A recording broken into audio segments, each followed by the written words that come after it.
He dropped her at the hospital with a smile on his face. But when the nurse said, "Congratulations, it's a girl," his smile vanished. That day, he vanished too. No money, no goodbye. Just gone. But fate has a long memory. Some fathers dance when they hear a baby's cry. Sammy walked away, leaving his wife and daughters at the hospital. And this is how a joyful delivery turned into a woman's worst nightmare. Inside the delivery ward of the local hospital in Oguga village, Rosemary's face was pale, sweaty, but full of hope. She had just pushed through hours of labor. The cry of a baby girl echoed through the small ward. "Congratulations, madam, it's a beautiful baby girl," the nurse said. Rosemary smiled weakly. Her chest rose and fell as she whispered, "Thank you, Lord, at least the baby is alive." Outside the ward, Sammy stood impatiently. He paced the corridor like a soldier waiting for war updates.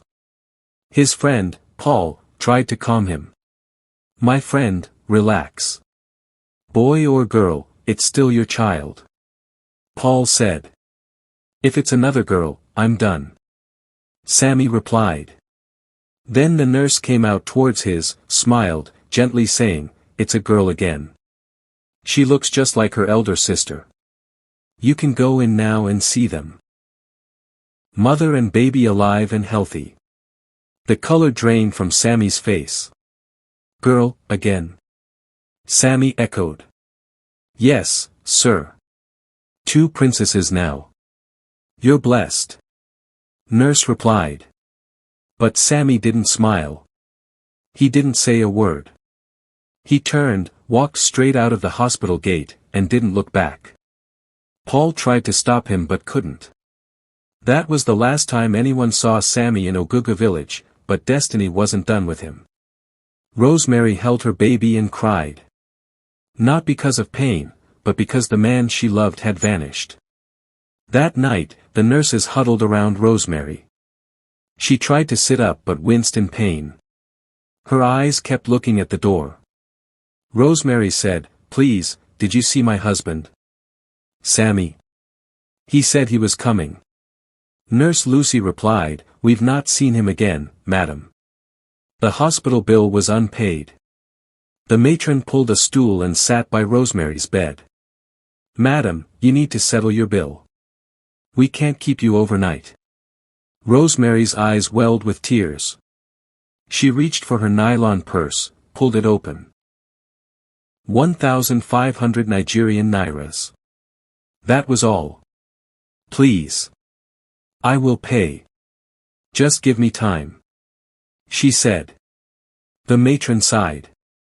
She had seen too many women like Rosemary, abandoned, helpless, and full of sorrow. "We'll give you till morning. But after that, we have to implement the hospital policy." That night, the ward was cold. Other mothers had their husbands around. Some brought flasks of hot food. But Rosemary held her newborn, wrapped in her wrapper, and silently cried herself to sleep. She didn't just birth a child. She birthed courage. She just didn't know it yet. He didn't bury his wife. But he buried his name in shame. Back in Oguga village, Sammy walked briskly to his house. He didn't greet anyone. He packed his shirts, his trouser, and some money he had kept in a cracked plastic container. His neighbor, Mama Ejiro, stopped him. "Sammy. Where are you going? I heard your wife just gave birth."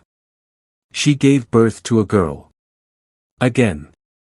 What am I celebrating?" Sammy replied. "Are girls not children?" Mama Ejiro asked. "I need a son. A name carrier. Not girls that will go and marry and forget me," Sammy said as he left. By dusk, he boarded a bus heading to Onitsha. From there, he was gone. No calls. No letters. No goodbye. He thought he was running from shame. But he was running straight into the arms of karma. After days of hard labor at the hospital to pay up her bills, Rosemary returned to the village with her newborn strapped to her back and her older daughter, Ruth, holding her wrapper. Neighbors whispered. Some shook their heads in pity. Others simply rendered the little help they could. At home, the compound was silent. Sammy's clothes were gone. His shoes, missing. The bed they shared, empty. Rosemary sat on the floor and broke down in tears. Little Ruth consoled her mother. It's okay, Mummy. Rosemary wiped her eyes, forced a smile. From that day, Rosemary became mother and father. She sold firewood, farmed on borrowed land, and hawked okpa on foot. Her daughters grew in hardship. But they never lacked love. Sometimes, the strongest warriors wear wrappers, not armor. You can't cage a bird that was born to fly. Even in hunger, these girls had dreams bigger than their village. As years passed, Ruth became 10. Mercy was 7. Hope, the last child, was 5. All 3 girls had something special, sharp brains and soft hearts. Teachers in the village school always praised them. These girls are not ordinary. They answer questions like grown-ups. Even when they had no textbooks, they borrowed. When there was no food, they drank Gary and still went to class. One afternoon, a city NGO visited the school. They asked questions. Ruth answered like a mini lawyer. The NGO leader said, "Who is this girl?"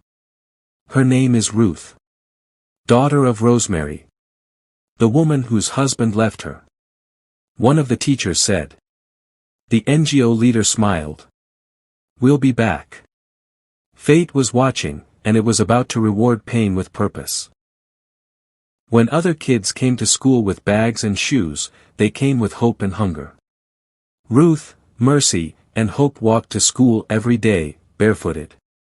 Their school bags were made from old rice sacks, stitched by Rosemary's hand at night. Yet, in every class, they stood out. "Class, who can solve this?" the teacher asked. Ruth stood up, without hesitation, and wrote the answer on the board. The teacher shocked correct. "This question is meant for higher class." "How did you know this?" Ruth gave a shy smile. "I read ahead, at night, with our lantern." Mercy, on the other hand, was already building toy cars from scraps. And little Hope. She memorized every topic before the exam. But poverty was a constant shadow. They sometimes came to school on empty stomachs. When one of the girls fainted during morning assembly, the school matron cried. "These girls are too smart to be suffering like this." The matron said. They didn't ask for pity. They asked for a chance. And chance was coming, dressed like strangers. Some blessings come quietly. This one came with envelopes and papers that would change everything. 2 weeks later, the NGO returned. NGO officer said, "We've reviewed your daughter's academic performance. We want to offer full scholarships, for all 3 girls." Rosemary's mouth dropped open. "All 3? To the city?" Rosemary asked. The officer replied. "Yes, Ma. Tuition, uniforms, boarding. Everything covered." Rosemary dropped to her knees, sobbing. Rosemary lifted her hands up. "God, you see me. You see me, finally." The girls danced around the compound that day. Ruth held her mother's hand. "Mummy, we'll make you proud. I promise." Ruth said to her mother. Mercy added, "We'll come back with big degrees." Hope giggled, "I will be a doctor. I want to help people like you, Mummy." They left the village not as victims, but as vessels of greatness. The city was loud, bright, and strange, but these girls didn't come to play. They came to shine. Arriving in Enugu was like entering another world. Tall buildings, big cars, fast people. Everything moved too quickly. Ruth stared out the bus window. So, this is where people become rich? The boarding school was beautiful. Big classrooms, running water, computer labs. But even in the city, the girls stuck together. Every night, they prayed before sleeping. God, bless our mummy. Keep her safe. Help us succeed. At school, they worked harder than everyone. Ruth joined the debate club. Mercy built a working generator model. Hope amazed her teachers with her memory. But deep inside Ruth's heart, something was missing. Ruth, whispering one night. Will we ever see Daddy again? Does he even think about us? Is he doing okay wherever he is right now? Sometimes, the ones who break us come back, when we've already learned to live without them. Years flew by. Ruth gained admission into a top university. Law. She entered the university with slippers. She graduated with honors and heels. She was the girl from the village nobody thought would go far. Now, she was defending mock cases like a real lawyer. After school, she interned at a major oil company. And that's where she met him. His name was Jude. Jude said to her one day, "You speak with so much confidence. You remind me of my mother." "I get it from my mum too, she raised us alone," Ruth said. As time passes by, they began to talk more, see each other more. Over time, they grew close. Very close. One day, Jude knelt with a ring. "I don't want a woman with titles. I want a woman with values. Will you marry me?" he said. Tears ran down Ruth's cheek. Yes. 1,000,000 times, yes. Her tears turned to diamonds. And her pain became the reason for her power. Not all princes wear crowns. Some drive SUVs and build empires with compassion. Jude was not just rich, he was wealthy beyond imagination. He owned 2 oil depots, several estates, and ran his business with discipline. But to Ruth, he was gentle, simple, and supportive. Their wedding shook the city. Big halls. Expensive guests. But one person didn't attend, Rosemary. Ruth had one condition: she would not marry until her mother walked her down the aisle. And so, they flew her from the village. "You girls are the reason I'm still breathing. Thank you for making me proud," Rosemary said. She blessed them before returning back to her home. After marriage, Ruth and Jude moved into a mansion. Beautiful house. But one day, Jude told her, "We need a new gatekeeper. Someone trustworthy. I'll handle the hiring." And just like that, Sammy's name re-entered the story. Sammy was recommended by the estate agent, so he was hired by Ruth and Jude. Destiny was writing a drama no man could predict. The gate of his daughter's house was about to open his past. He left his family in search of peace. Now he was looking for a job just to eat. Life had done a full circle. Sammy had been in the city for years, but success never found him. From factory work to pushing wheelbarrows, he barely survived. One day, an old friend mentioned a mansion in Lekki hiring a gatekeeper. "How much are they paying?" Sammy asked. "Enough to feed and sleep. Plus, monthly pay. I heard the couple are young but very rich," his friend added. Sammy was desperate. He showed up at the mansion. The gates were tall and painted gold. He cleaned his shoes on the grass and waited. Jude came out personally. The interview was done by him and Sammy was hired. Jude smiling, "All right. You start today. Uniform is inside. Be honest. Be clean." As Sammy moved into the gatehouse, he sighed. Sammy said to himself, "At least I won't starve." What he didn't know was that the lady of the mansion was his first daughter. The gate he opened led straight to the house of his abandoned past. He opened the gate every day with respect. But his soul remained shut with regret. Every morning, Sammy opened the gate with a slight bow. "Good morning, madam." Ruth would nod politely. "Thank you, Olga." She never looked closely at him. After all, he was just the gatekeeper. But sometimes, when Ruth laughed or called her husband's name, Sammy felt strange. "This girl, her voice, it sounds familiar." Sammy would always say to himself. He had seen Mercy once too, when she came visiting. And Hope even waved at him once. But Sammy never connected the dots. After all, he believed his daughters were still in the village. One evening, he saw a photo in the newspaper. A woman named Ruth Okafor receiving an award. She looked like his late mother. He stared at the paper all night. Okafor. That's my sure name. Maybe it's just a coincidence. Some truths hide in plain sight, until they scream at you. Ruth didn't know why she felt drawn to the gatekeeper. But something in her heart whispered, "Look again." Ruth began to notice the old man more. One day, it rained heavily. Sammy stood at the gate, soaked but alert. "Olga, go inside now. You'll fall sick." Ruth said. "Thank you, madam, I'm used to rain." Sammy said quietly. Later that evening, Jude asked her.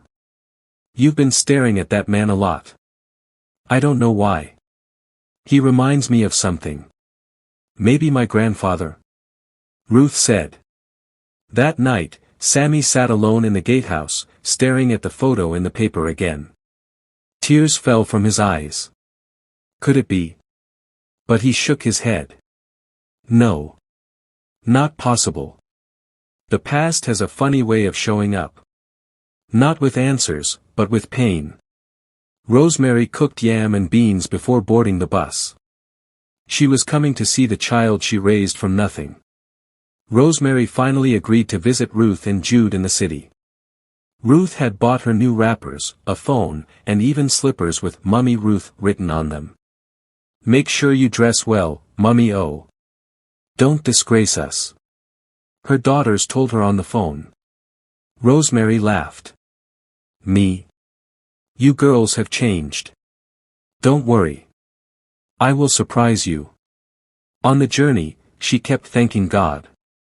As she reached the compound, the gate opened gently. "Thank you, sir," she said. Her words froze. She stared at the man holding the gate. Her heart nearly stopped. Sometimes, the person you ran from stands right at your gate. With gray hair, and shame in their eyes. She didn't need to hear his name. The face was enough. The eyes were enough. And the scar on his chin confirmed it. Rosemary staggered backward. "Sammy." The gatekeeper froze. He turned slowly. In shock. "Rosemary." He screamed. She dropped her handbag. Her knees wobbled. She held the gate for support. Rosemary opened her eyes in shock. "What? What are you doing here?" Sammy opened his mouth, but nothing came out. For the first time in years, he saw the woman he had once left to rot in a hospital bed. Just then, Ruth came out with a tray of oranges. "Mummy. You're here." Ruth said, excitedly. She stopped. Confused. Rose chalked, "Wait, do you know him?" Rosemary, crying, "That's your father." Silence. Jude came out. Neighbors peeked through the windows. Ruth looked at Sammy, really looked. The face. The eyes. The nose. Her nose. She dropped the tray. The gatekeeper was not just a man. He was her blood. Her storm. And now, her stranger. The world stopped moving for a moment. Not because of thunder. But because one woman screamed a name she had buried for years. Rosemary dropped to her knees. Sobbing, "Why? Why are you here?" Ruth froze. She looked at her mother. Then back at the gatekeeper, her own gatekeeper. "Mummy, what are you saying?" Ruth asked. Jude was confused. "What's going on?" "This man, that gateman is Sammy. The man who left me at the hospital." "Your father?" Silence. Not even the birds chirped. Sammy stood stiff like a stone statue. His hands trembled. Sammy stammered, I didn't know. I didn't know this was your house. I swear." Ruth's lips shook. Her eyes filled with tears. "So you're my father? The man who left us because we were girls?" Sammy looked down. "I was a fool. I didn't understand, I was angry. Poor. Lost. Rosemary sobbing. You were wicked. I begged you. I suffered for years. I begged God to curse you.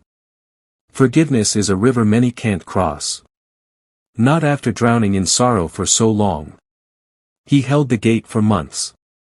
Now, the real gate he wanted to open, was forgiveness."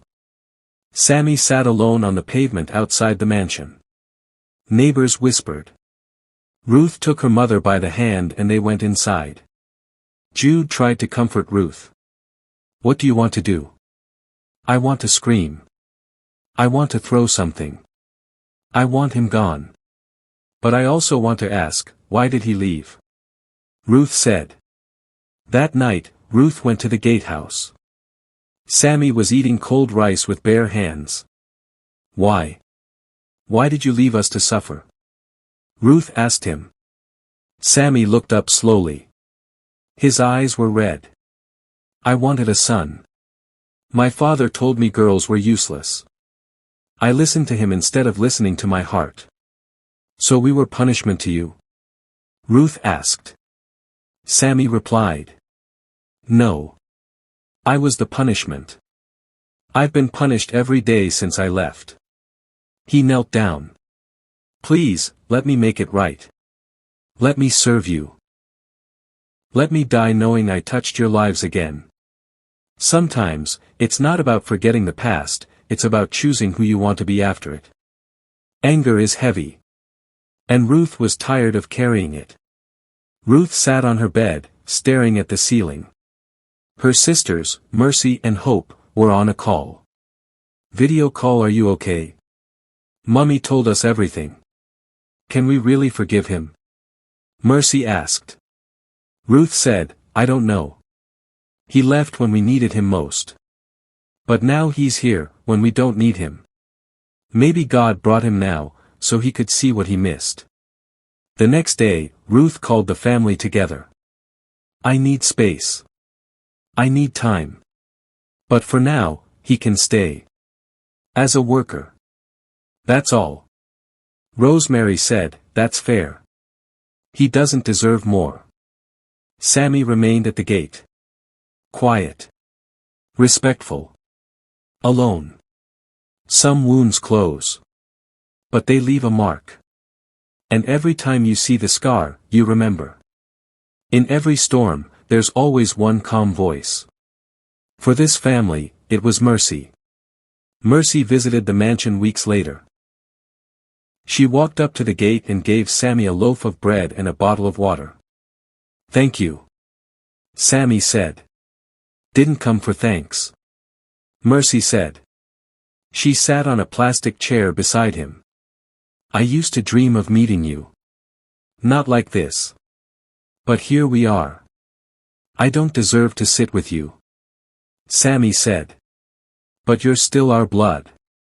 Whether we like it or not. The only reason I can forgive you is because Mummy never gave up." Sammy broke down in tears. "Ruth is trying. Give her time," Mercy said. He nodded. The conversation spread peace through the house like fresh air.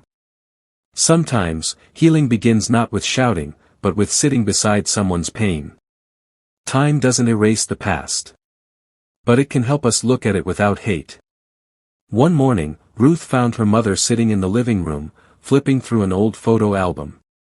"This was you when you were born." I named you Ruth because I knew you'd never abandon me like your father did. Ruth smiled. And that's him. That's your father. Back when he used to laugh. He doesn't laugh anymore. Because regret is loudest in silence. That evening, Ruth walked to the gatehouse. Olga? Ruth called. Sammy stood up immediately. You can keep working here. But I don't know if I can ever call you, Daddy. Ruth said. I understand. I'm grateful. Sammy said. Ruth softly weary building a new school. 4 girls. I want to name it after Mum. Not you. Sammy nodding, she deserves it. They both stood in silence. A soft wind blew. Maybe that was their peace. Not loud. Not perfect. But real. Some apologies aren't spoken. They're written in tears and sealed in silence. It was a quiet morning when Ruth found the envelope. It was lying at the base of the gate. Written in neat block letters. To my daughters, from the gatekeeper.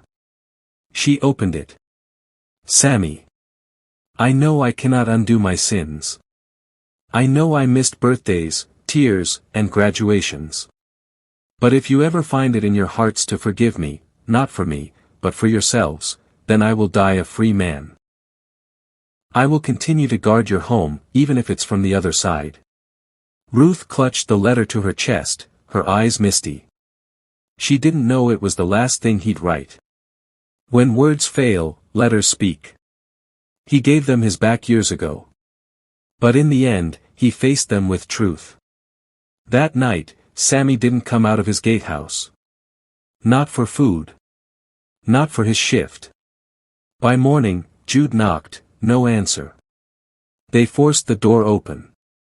Sammy lay on the ground, eyes closed, a faint smile on his lips. Beside him was a small Bible and a photo of his family from years ago. Ruth screamed. Rosemary collapsed. No.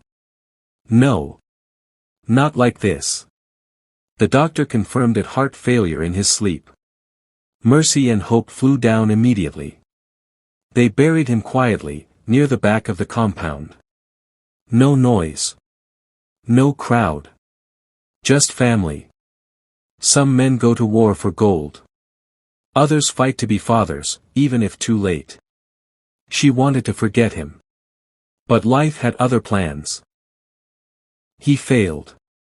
But in the end, he tried. That counts for something. Ruth said. Jude squeezed her hand. You have the biggest heart I've ever known. He said. That day, the new school was dedicated in honor of Sammy. Rosemary sat in the living room, watching her daughters laugh with their husbands and children. No girl is a mistake after all.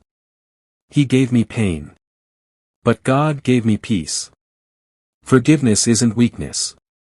It's choosing peace over pain. She waited for justice. But what she got was something greater. Everyone laughed. For the first time in many years, there was no bitterness in her voice.